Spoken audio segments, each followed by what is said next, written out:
હનુમાનજી મહારાજ પાસે કાંઈ નહોતું, આખી દુનિયા સલામ કરે, આખી દુનિયા.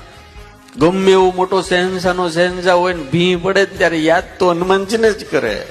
કષ્ટ શબ્દ છે ને ખાલી 2 અક્ષરનો છે, પણ એ કષ્ટને ભાંગવાનું જો કામ કરતો હોય ને તો સાળંગપુર વાળો મારો દાદો કષ્ટ ભંજન દેવ છે યાર.